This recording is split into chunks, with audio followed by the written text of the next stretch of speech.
Hey, what is up everyone? Welcome back to a brand new Roblox Studio video. My name is Floppy, and in today's tutorial we're going to be going over how to add hover effects inside of your GUI inside of Roblox Studio.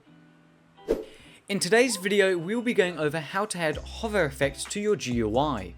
Hover effects are most commonly used to add something extra to your GUI to make it not look so basic and boring.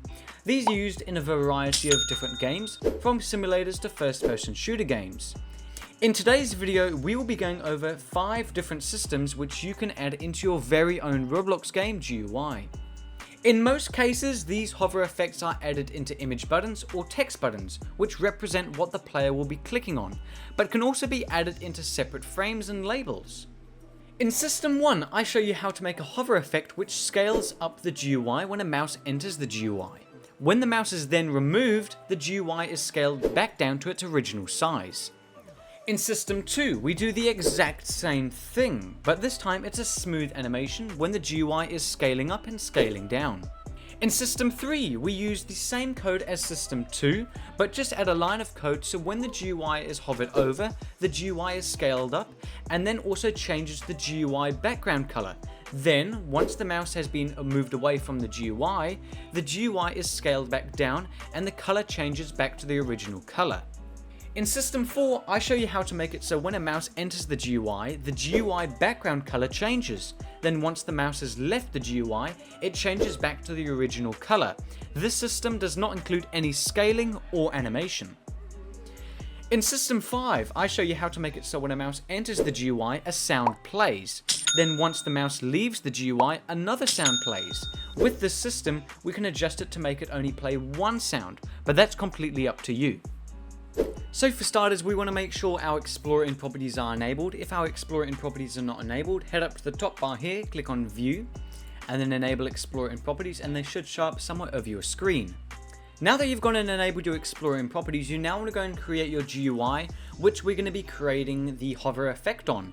So we only just need the one singular GUI for this tutorial.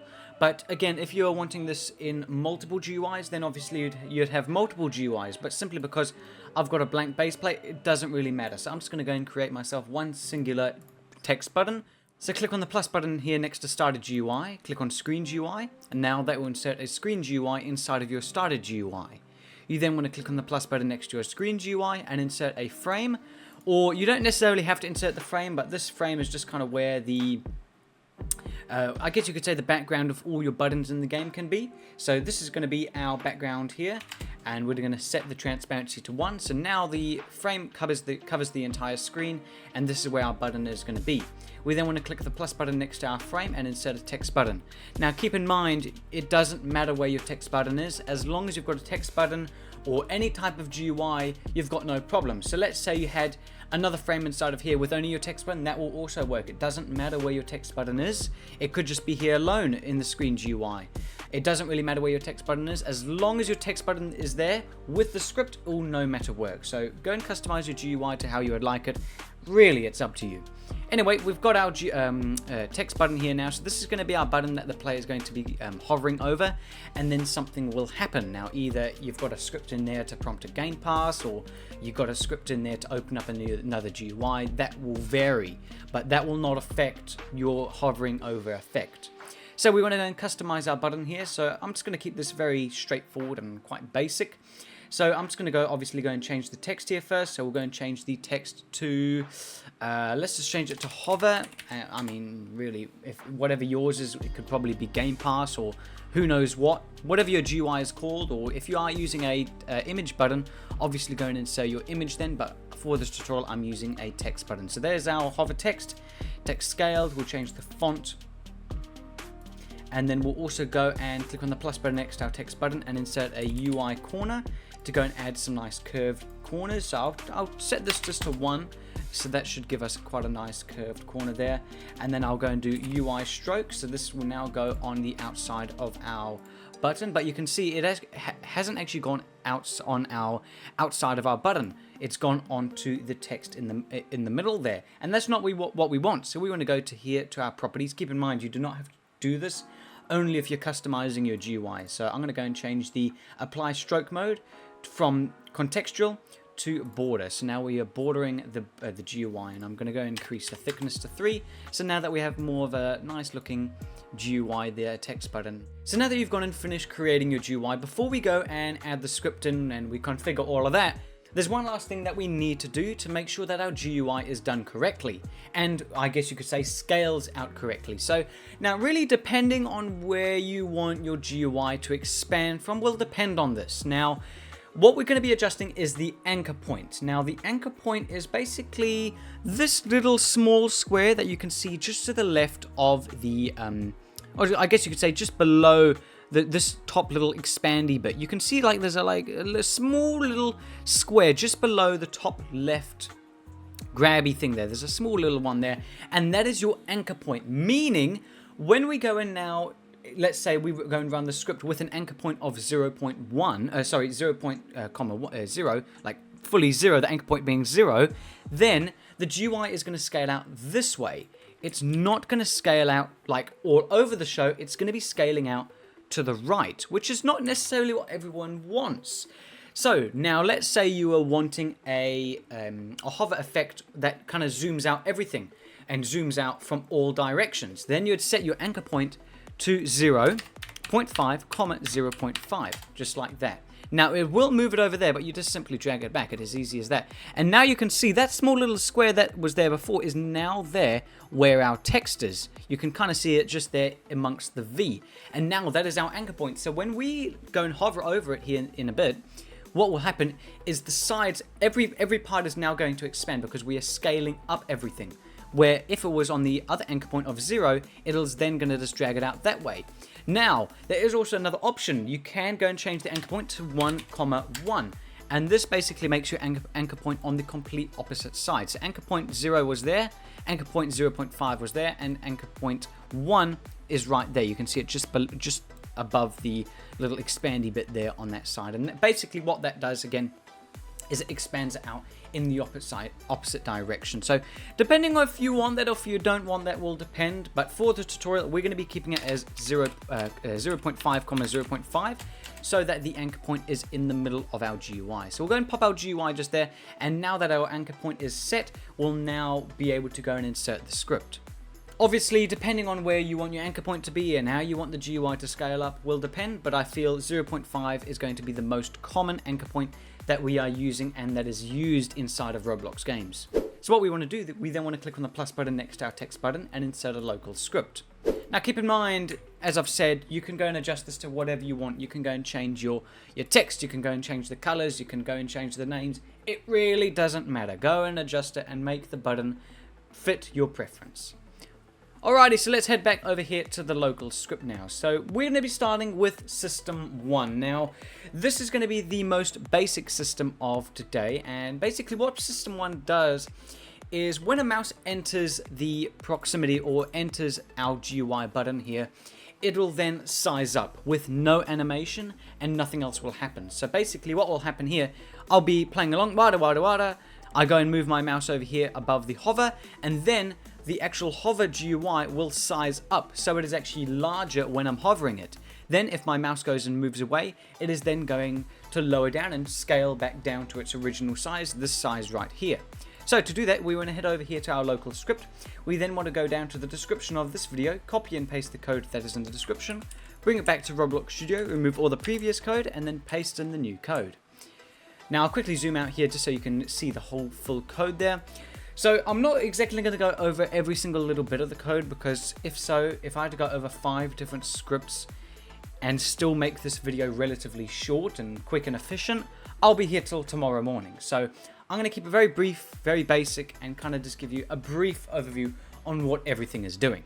So here on line 1 it goes local GUI script.parent, identifies our GUI, local original size, that goes to the GUI.thesize, and that finds our original size, because you've got to keep in mind when we join in, our original size is this. So before it has even run anything, it's collected because it's on line 3. So it goes like almost like I guess you could say a checklist. It goes, okay, we have identified our local GUI, we've identified our original size. So that is our original size. Local scale factor. Now what this does here, basically, a scale factor is actually how big your GUI is going to increase by. Now, if we had just set this to 1, and we went and hovered over our GUI with the script in it, nothing would happen, simply because the GUI is already to scale 1. Meaning, if we are wanting to make the GUI larger, we'd go either 2, 3, 4, or you could go 1.1, 1.2, really whatever you would like. That's why I had it set on 1.1, because we are just going to go slightly above its normal scale. Now, let's say you're wanting the scale to actually decrease instead of increase when it is hovered over. You'd then go and make this 0.5, maybe 0.1, etc. You can really go and adjust it to what you would like, but we'll keep it at 1.1. Then it creates a local function here which is called scale up, and this is all local new size, is basically scaling our GUI up. So this is why it's called a function scale up, and which we use down here later. So this is scaling up the GUI, and then it sets the GUI.size to new size. So that this is basically when the GUI is scaling up. Then we've got another local function here, it goes reset size, and this is now when the when the mouse leaves the GUI, then this will happen. So the function reset size, GUI.size equals original size. So we're changing our GUI, our size of our GUI, to our original size, which we mentioned up there. And then this is basically what configures the, I guess you could say, script and the hover effect. So when the mouse enters, it then scales up and it does that function. And when the mouse leaves, it then does this function right here. So that is it. Pretty basic, pretty straightforward. The only thing you need to adjust is the scale factor, but I mean, you can go and test it out in your own time and you can see what would work best for you. So let's go check it out here. Let's click on the X button next to our script. So let's go and click on play to go test it out. So as you guys can see, we are now in the base plate. We've got my fabulous avatar here, and now if we go and hover over, let's say we're playing the game. Oh yeah, we're playing now. Yada yada yada. Oh look, there's a shot button over here. What will happen now? I'll go, oh okay, shot button's there, and now when my mouse enters the proximity of this GUI, it now scales up. Now you can also see it kind of has like a little bit of a, I guess you could say, a darkness added to it when we go and hover over the part. That is because now it is allowing you to click it because it is a GUI button. Same thing will happen with a image button. So as you guys can see, my mouse is right here. I enter the area of the GUI sizes up, or is scaled up, and now we're able to go and click it and do whatever we want.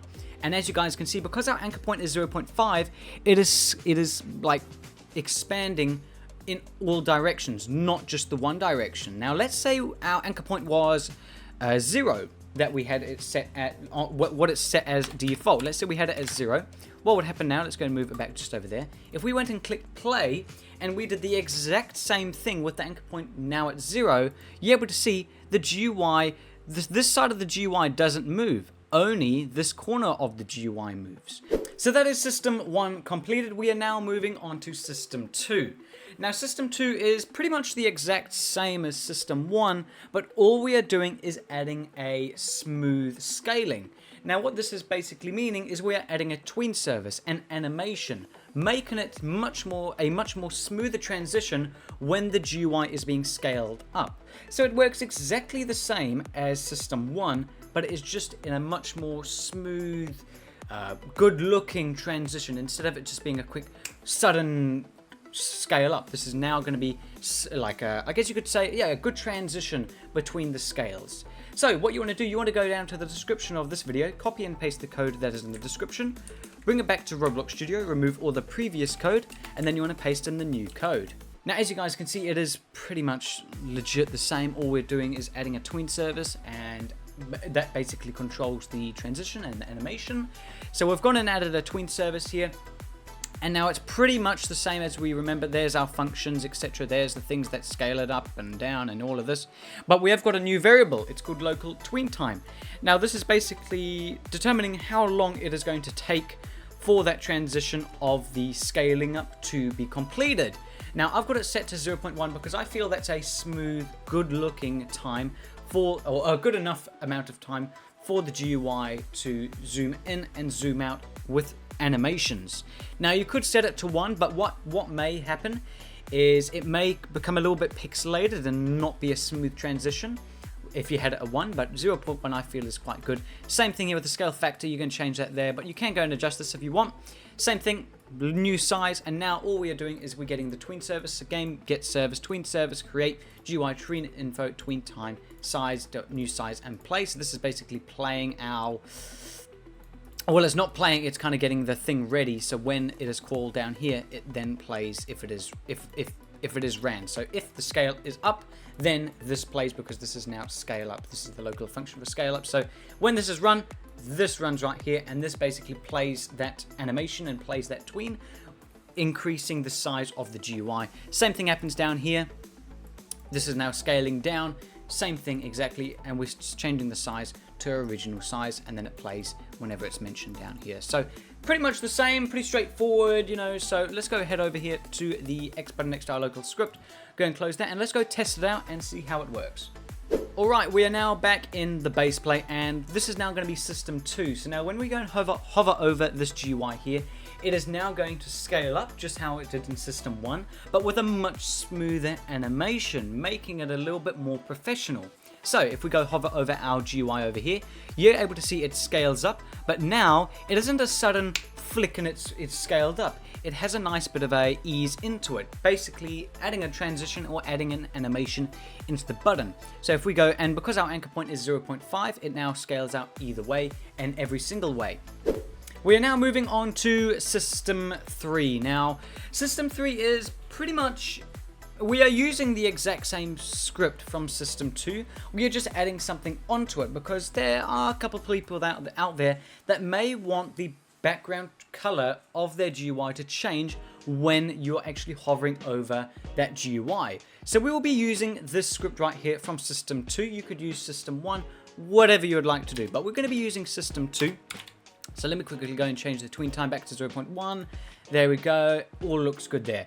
So now we are working on System 3. So now what we're adding is basically, we are making it so when a player hovers over this GUI, it is then going to change to a different color. The background color is going to change to something else. For example, a green. Then when you go and leave the mouse leaves the GUI, it is then going to change back to its original color. So let's say you went and changed the color of your text button to, let's say, blue. You'd need to go and change that in the code, because what would happen is, let's say your color here was orange and in the script you had it changing back to blue, for example. What will happen is you'll hover over the GUI, it will go green, then you leave it and then it's going to be blue. I mean, then there's no point of actually changing it to orange here. So you want to make sure that your original color is the same as it mentions in the script. So we want to head over to the script in here, and we do not necessarily need to copy or paste or anything, but I will have this in the description if you are not wanting to type it out. But now what we're basically wanting to do is just below here next to the play. What we're wanting to do is click enter, and now this will go and create a new line. We'll start here on line 10. We then want to go GUI, because now we are going to our GUI, dot background color 3 equals color 3 dot new, and then brackets 1, 1, 1, and now that basically sets it to the white. Now again, you can go and change it to what you would like. So when the player goes and hovers over this, now if we had to go and run the script, the color is going to change to white, but because our GUI is already white, we want to go and change it to something else. So I'm going to go and select this green right here. I think that will do great. Perfect. And there, now if we had to go and join into the game, what would happen? We go and hover over this, it will go and change the background color to green. But now let's say we had to go and leave here and our mouse leaves the GUI, it'll then size down, but the background color will not change, simply because we haven't added an area where the color is changing again. So we do the exact same thing here that we did on line 10 that we just typed up, and you want to click enter, and we do the exact same thing. GUI dot background color 3 equals color 3 dot new, and then brackets, and we can do the white was 1/1/1. There we go, and now we'll change it back to white because that is our original color. Now, as I remembered just a couple minutes ago, if your original color is, let's say, orange, you'd go and change this to orange to make it go back to your original color. So there we have it. Now if we go and close the script here, what will happen? We go join in, we go and hover over the GUIs, it will size up smoothly. but now it is also going to change the color of the background. So let's go and hover over it. You can see now the GUI expanded, the nice beautiful transition, but now the background transparency is green, and you can see it is a darker green than what we selected, and that is because the clicking green, the green that we select is actually the clicking green. So that's you can see a different in the colors there. So I mean, that's just something you're gonna have to deal with. There's not much you can do about it. So we hover over it, you can see it's now green. We leave and are no longer hovering over it. It then goes white again. Hover over it, leave the hover. Hover over it, leave the hover. Green, white, green, white, green, white. So now we're moving on to System 4. Now System 4 is pretty much got nothing to do with the systems that we've just been working on, System 1, System 2, and System 3. System 4 is quite different. Now what happens in System 4 is when a player hovers over the GUI here, it is just going to change the color. It is not going to go and scale it up and have an animation and all of this and that. System 4 is just going to have a color. So when we had to go and, let's say, join into the game, hover over this, it is just going to change the color. It is not going to do any animations. Just like this, just imagine this was now green, it would then be green. So that is what System 4 is going to do. So we want to head down to the description of this video, copy and paste the code that's in the description. This one's going to be classed or called System 4. Remember, all the scripts that I've mentioned are all going to be ordered in line. System 1, 2, 3, 4, 5, 6, 7, 11, who knows what. So go and copy that code, bring it back to Roblox Studio and remove all the previous code and then paste in the new code. Now the script is a lot more simpler compared to the previous ones that we were just working on. So basically I'm going to quickly go through it here again. Local GUI is our script.parent. Our functions again change. So this is basically meaning it is going to change the color of the GUI when the GUI is when you're hovering over the GUI, and then change down. The same thing. It's pretty much the exact same thing to the, was it called the scale up and the scale down? It's the exact same thing here to change up, change down. I mean, it doesn't really matter what your functions are called, but that's just the functions that we were using earlier. So here, local function is called change up. It goes GUI.backgroundColor3 equals color3.new, and then it equals our new color, which is our green that we mentioned before. Now this is its own function, so when this happens here, when this is called, this will then happen and nothing else. Nothing else is going to happen because this is its own little function. Same thing here, change down, the exact same thing happens. When this is called, when the mouse leaves that area, then change down function is run and it changes the GUI background color to white, changing it back to our original GUI color. Now depending if your GUI color was different, you'd go and change that here, but because ours is white, we'll keep it as our original color. That is going to be the color that is going to be showing when we are hovering over the GUI, and when we move away from the GUI, it is then going to be white. So let's go click on X up here and let's go click on play to go and test it out. So as you guys can see, we are now in the base play, and if we go hover over our GUI here, you're going to be able to see no animation, no sizing up, nothing else happens. Only changing of the color and the background color of our GUI will change. So we go and hover over the GUI, it changes to green, we go click the GUI, we then have that nice bright green. Then we leave the GUI, it then changes it back to our white color, which we selected inside of the script. Green, white, green, white. So when we're in the GUI, it's green. When we're out of the GUI, it's white. So now here with System 5. System 5 is pretty different. I mean, I haven't personally seen this type of system or type of hover effect around much, but I mean, I thought I may as well mention it just in case anyone would like it for their game, because I feel it's pretty cool. Now, what System 5 does, it basically plays a sound when you enter or leave the GUI using your mouse. So, same thing, exactly kind of what happened here with our color changing. When we go and hover over this GUI, it is not going to be changing any colors, but what will be happening is when we go and enter the GUI, a sound will play. Then when our mouse leaves the GUI, then another sound is going to play, kind of as like a bit of an exiting. So hopefully that kind of gives you a little bit of a rundown on what System 5 is and how you can use System 5. So now we want to actually go and implement it inside of our game. So you want to go down to the description of this video, copy and paste the code that's in the description, bring it back to Roblox Studio, remove all the previous code, and then paste in the new code. Now the script is quite straightforward, it's simple, it's basic. So basically what happens here, we've got our variables, we identify our GUI, then we identify our sounds. Now our sound is located in our sound service. And now we don't already have our sounds. So what we want to actually do before we continue on with the script is we want to go and get our sounds of our, the sound that is going to be playing when the player hovers over the GUI and when the player leaves the GUI. So we want to go and rename these sounds here to sound, let's go to sound entry, and then we will do sound leave. You can really go and change them to whatever you would like, it doesn't matter. Sound entry and sound leave. So now you want to go and get some IDs that are going to, sound IDs for these sounds. So whatever your sound that you want to play when a player enters this area, you then go and put that into sound entry.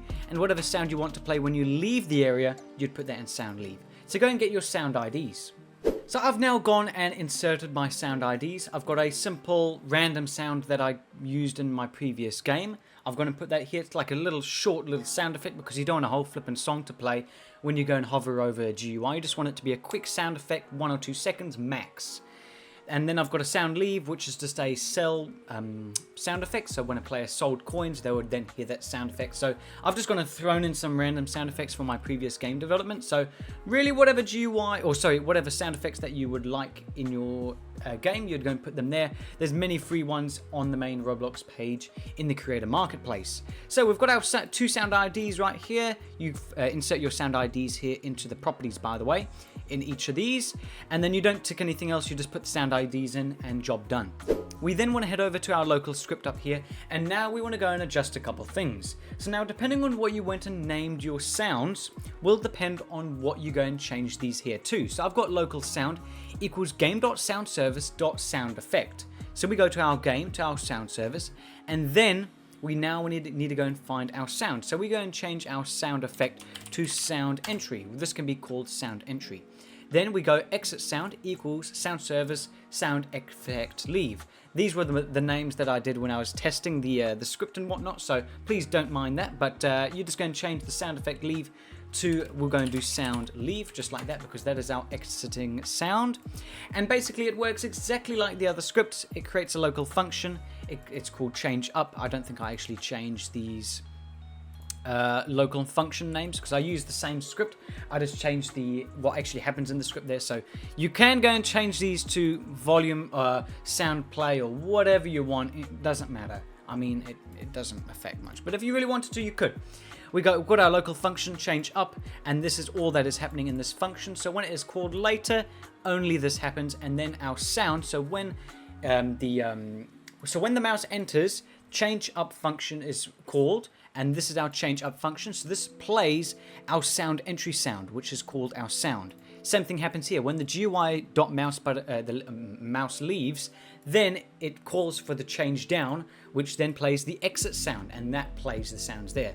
So hopefully that gives you a little bit of a rundown on what the script actually does. Now, before we go and check it out, you can go and implement this on any script you would like. So for example, I'm going to quickly get here the script. We'll go script 2 that sizes up the GUI and sizes down the GUI, and just show you how you can actually implement it inside of a bigger script like that.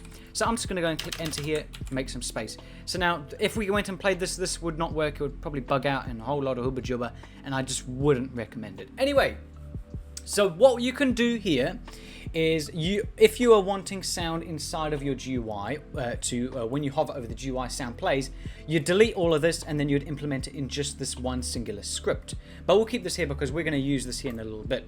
But what you would actually go and change is you would go and identify another variable. We'll do the exact same thing here. We would take our local sound and exit sound where we identify them, go either below the GUI or below the tween time, and we just paste in our variables there.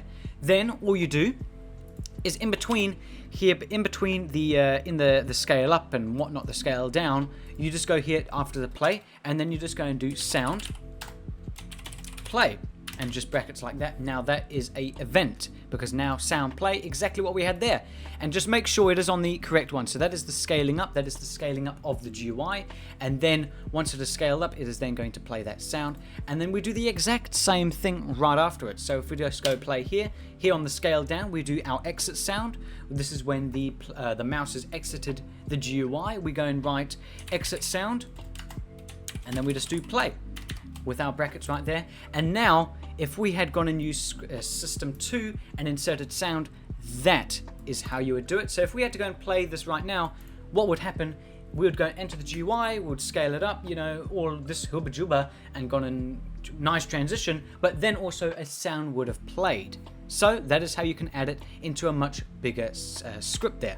But now we're just going to continue on our System 5 and just do it individually. So click on up here next to your local script and then go click on play to go and test it out. So as you guys can see, we are now in the base plate here, and depending on if you went and implemented the sound script into something else, that will vary, but you've got to keep in mind we have just dedicated this one testing session here just so when we hover over the GUI a sound plays, and when we leave the GUI another sound plays as like a bit of an exit sound. So we're in the base plate. If we go hover over the GUI now, you'll be able to hear that our first sound effect plays when we enter the GUI, and then when we exit the GUI another sound plays. And you can see if we go over it quite fast and hover over it in a matter of seconds, you're able to tell and able to see that it kind of like glitches between them. Where if we just go slowly and we click, okay, now I've clicked to purchase that, and we leave the GUI, it has now kind of told us that we sold it. Obviously, the sound effects are not the most ideal and not the most realistic, but you get the idea. Now, some people may be saying, oh, hold up, I just want that sound effect and nothing else to play when I go and leave the GUI. What you can do to solve that is you can go over here to your script, and goodness knows where our script is there. There we go, in our text button, and we can go and delete the local exit sound. And all we do, we delete the local function of our change down. We delete that, and then we just change this, remove this here. That is also got where it calls for change down. We delete that. So now when we've got our local function, so when mouse button, or when the mouse enters the GUI, it is then just going to play that sound. So if we go click on here, go click on play, we've just gone and basically removed the last part of the script, which plays the sound when we leave the GUI. So if I go hover over the GUI now, it plays the sound, but if I go leave the GUI, nothing happens. I can go over the GUI as fast as I want, and it plays that sound constantly. But now, if I go hover over it, no exiting sound is played. Only when I enter the proximity of the GUI will the sound play. It is not going to play if I go and leave the GUI. So this personally right here is what you see in a majority of games. When they have hover effects, you don't really necessarily have a exiting effect, but I thought I may as well add that in there just in case someone wants to do something creative and be a bit different compared to everyone else, you know. So feel free to go and check that out, and feel free to go and implement that into your game, and who knows, you may actually quite like having two sound effects when you enter and leave the GUI. But here on this system, I guess you could call this System 6 now, but I mean, you're just going to adjust it to how you want. System 6, we enter the GUI, sound plays, and when we leave, no sound plays. But anyway, that is going to be it here for today's video. If you guys are needing a little bit of help and you're a little bit lost and you need a little bit of assistance understanding a bit of code, please feel free to reach out to us onto our Discord server and we can happily help you out. But anyway guys, I'm going to wrap up the video here. If you guys did enjoy, I'd appreciate it if you do consider subscribing to the channel, turning on the notification bell, and also do consider liking the video. I'd really appreciate it. But anyway, have an amazing rest of your day, and I'll see everyone in the next Roblox Studio video.